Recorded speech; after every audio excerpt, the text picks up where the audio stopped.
Managerial coaching is working with a person to help them improve their performance, develop or enhance a skill, or achieve a goal. The best managerial coaches meet the team member where they are. They vary their management style to fit the employee's needs. Managerial coaching can be a proactive, ongoing process of conversations to set goals, to evaluate performance, and develop action plans long-term, or it can be a one-time, in-the-moment interaction between the manager and the employee when a development opportunity arises. Good coaches have a toolkit of managerial skills that they can draw from. Setting goals, providing effective feedback, and being able to offer guidance are all important, as are the two skills of asking questions and deep listening. It's tempting to think that telling or showing someone how to do something will help them to make the improvement that you're coaching them towards. And it might, in the right circumstances, but questions and listening are the two primary skills that you need to employ to find out what the team member's needs are. They're skills that you'll employ to create involvement and engagement throughout the coaching process. Asking questions and listening are the skills that you'll rely upon to help the employee develop an action plan. They're like the Swiss Army knife of coaching skills. They cut across the entire coaching process. And they're skills that on the surface seem simple, but often prove challenging to master and use well. Good questions can lead the team member on a journey to solve their own problems. They can create a feeling of ownership and engagement in the process. They can surface new information, and they can help build the confidence of the person that you're coaching. Two mainstay types of questions are clarifying and probing. Clarifying questions stay with whatever issue the employee brought up and prompts them for more information. Can you tell me more about that? When you say things are not going well, what do you mean? Those are both clarifying questions. When you ask a clarifying question, you're allowing the other person to choose what they want to talk about. It is a very useful type of question to ask early on in a coaching conversation.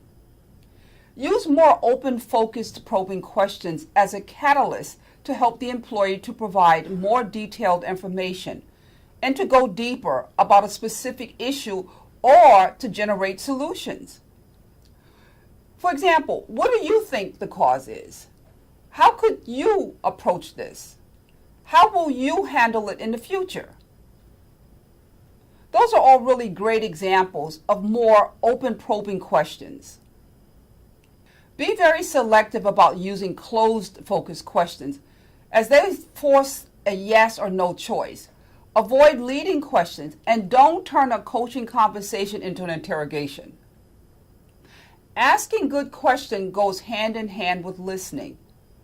We often think of listening as a common behavior, but it's not commonly practiced.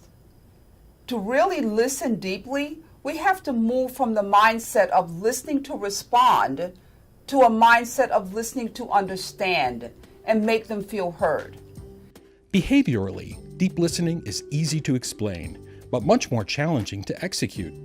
Here are 5 ideas. Number 1, stop talking, both internally as well as externally.